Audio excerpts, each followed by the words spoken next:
On n'a aucune information sur les frais qui sont pratiqués par DABA et ça, je trouve que ce n'est pas intéressant parce que si je veux faire un achat de valeurs mobilières sur le marché de la BRVM, quels sont les frais qui me sont facturés? Quand je fais une vente, quels sont les frais qui me sont facturés? Moi qui vis en Europe, quand je fais un dépôt sur mon compte DABA, est-ce qu'il y a des frais de dépôt? Ça, je ne sais pas. Est-ce qu'il y a des frais de conversion puisque moi, mon compte, il est en euros? Quand je dépose en francs CFA, qu'est-ce qui se passe? Donc, dans cette vidéo, je vais revenir rapidement sur les avantages de DABA et aussi les points d'amélioration, les axes d'amélioration. Moi, je ne vais pas trop appeler ça inconvénient parce que pour moi, c'est une entreprise qui est jeune, qui est dans la finance. Et quand une entreprise est jeune et est dans la finance, elle a besoin quand même qu'on lui donne le temps de pouvoir s'installer. Donc, je vais quand même donner des points que je n'ai pas appréciés, que je pense que DABA peut améliorer. Bonjour et bienvenue. Pour ceux qui ne me connaissent pas et qui me découvrent pour la première fois, je m'appelle Menon Ndri et j'investis en bourse depuis 2019. Et mon objectif à travers cette chaîne est de vous aider à comprendre la bourse, à investir sereinement et surtout à ne pas faire les mêmes erreurs que moi j'ai faites à mes débuts. Et donc, si vous n'êtes pas encore abonné à cette chaîne et que ce sont des sujets qui vous intéressent, je vous invite à vous abonner et surtout à activer la cloche de notification pour ne pas manquer les prochaines vidéos que je vais diffuser. Cette vidéo n'est pas sponsorisée par DABA. Regardez la vidéo entièrement avant de faire des commentaires pour ne pas paraître ridicule. Parce que souvent, je comprends, voilà, vous avez tellement envie de répondre à quelque chose que j'ai dit, que vous trouvez faux tout de suite. Donc, vous avez tout de suite envie de répondre, mais possiblement, peut-être jusqu'à la fin de la vidéo, je donne une autre version. Donc, faites très attention. Je vous invite vraiment, si vous voulez commenter la vidéo, à patienter, de la regarder jusqu'à la fin. Et bien entendu, répondre. Les commentaires sont les bienvenus. Moi, je ne suis pas un sais-tout, je ne connais pas tout, je peux me tromper. Donc, n'hésitez pas, si vous estimez que des choses que je suis en train de dire sont plus à jour ou sont plus correctes, à rebondir dans les commentaires. C'est un plaisir pour moi de comprendre qu'attention, ça ne fonctionne plus comme ça. Donc, vous êtes les bienvenus si vous voulez laisser des commentaires. D'ailleurs, laissez des commentaires, dites-nous dans les commentaires. Ça fait peut-être 2 ans que j'utilise l'application DABA, elle est cool pour moi. Ça fait 3 ans que je l'utilise, elle n'est pas bien parce que ça ne marche pas très bien, ça bug, etc. Les commentaires sont les bienvenus, mais s'il vous plaît, regardez la vidéo entièrement avant de laisser vos commentaires. Donc, tout de suite, c'est quoi les avantages de DABA? Voilà, donc les avantages de DABA après 2 semaines d'utilisation, moi, c'est sa facilité d'utilisation. Donc, DABA, c'est très simple, c'est une application. En quelques clics, vous pouvez acheter des actions, vous pouvez commencer à investir. Pour ceux qui veulent en savoir plus, je vous laisse regarder la vidéo que je vais mettre en description. J'explique tous les services qu'on peut obtenir à travers DABA. Vous pouvez investir dans des actions, dans des obligations. Vous pouvez même investir via des startups.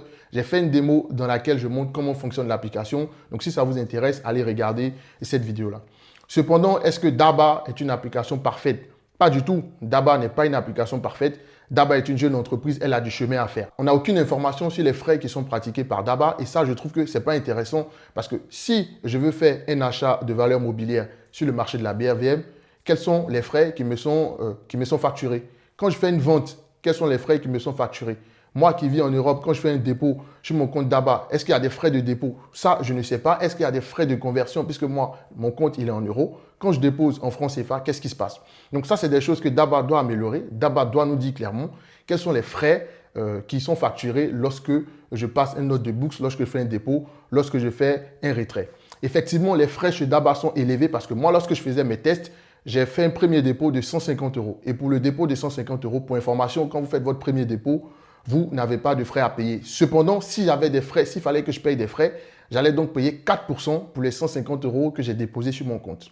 En plus de cela, j'ai voulu acheter une action. Par exemple, j'ai voulu acheter l'action Orange. J'ai voulu acheter pour environ 87 500 de l'action Orange. Il y avait 3% de frais. Et DABA prélevait 200 francs qui sont les frais de service. Je suppose que c'est les frais avec lesquels DABA se rémunérait.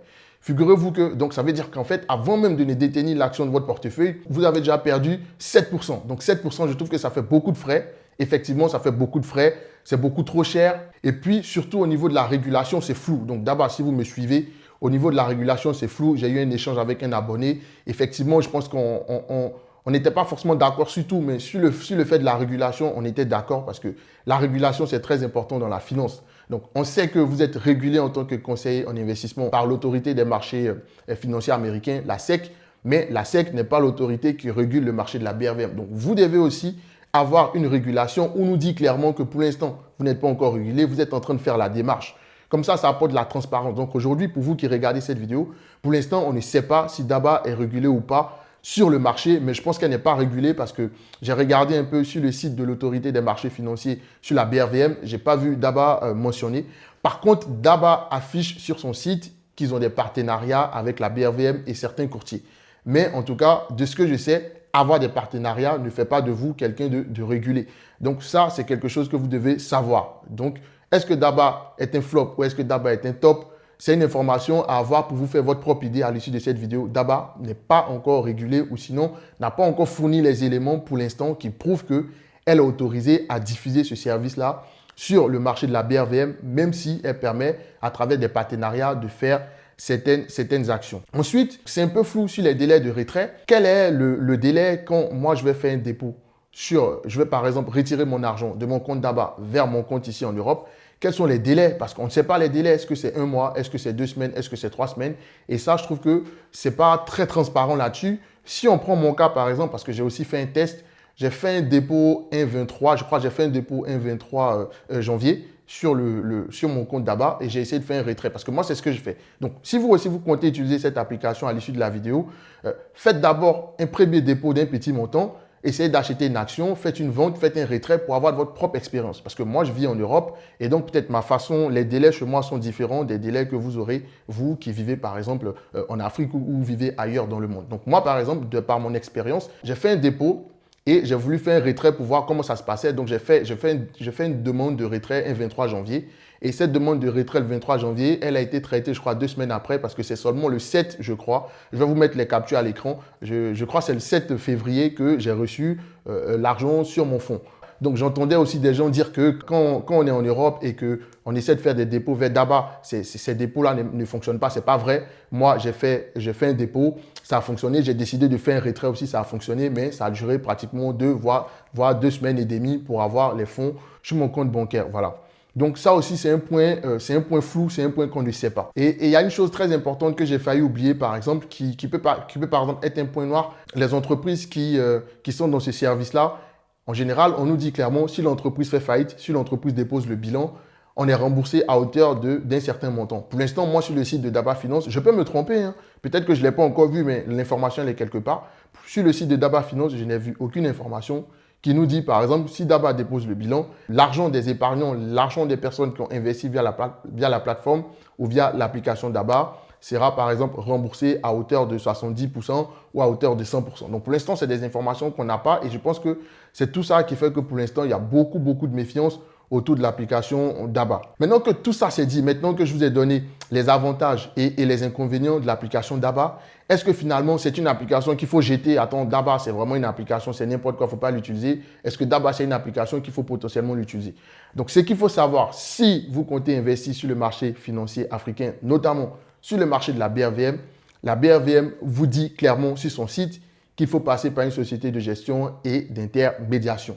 La liste des sociétés de gestion et d'intermédiation est disponible sur le site de la BRVM.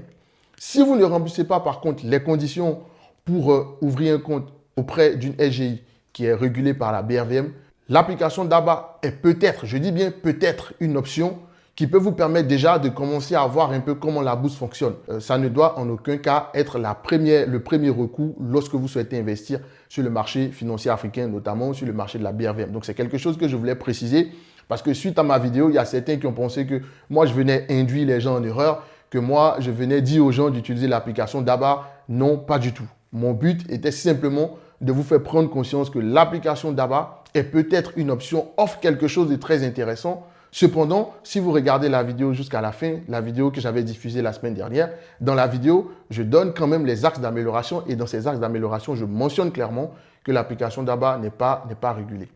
Si cette vidéo vous plaît, n'hésitez pas à la liker et la partager à vos proches. Et puis, si vous n'êtes pas encore abonné, abonnez-vous parce que ici, sur cette chaîne, je diffuse régulièrement du contenu en lien avec la bourse, en lien avec les marchés financiers en Afrique, en Europe. Je sais qu'il y a beaucoup de personnes qui vivent en Afrique qui ont envie de commencer à investir sur les marchés européens, notamment dans le S&P 500, sur des ETF comme le CAC 40, le MSCI World, je le sais. Je suis en train de préparer une vidéo qui va vous permettre de voir comment ouvrir un compte à l'étranger, comment ouvrir un compte bourse, par exemple, sur des plateformes qui vont vous permettre d'investir aussi sur les marchés financiers américains, sur les marchés financiers européens. Donc, tout ça, c'est dans les cartons. Je suis en train de les préparer. Abonnez-vous pour ne pas rater ce genre de vidéos-là. Sachez que dans le domaine de la finance, la régulation peut prendre beaucoup de temps. Moi, par exemple, j'utilise l'application Swissborg lorsque je souhaite investir sur les crypto-monnaies.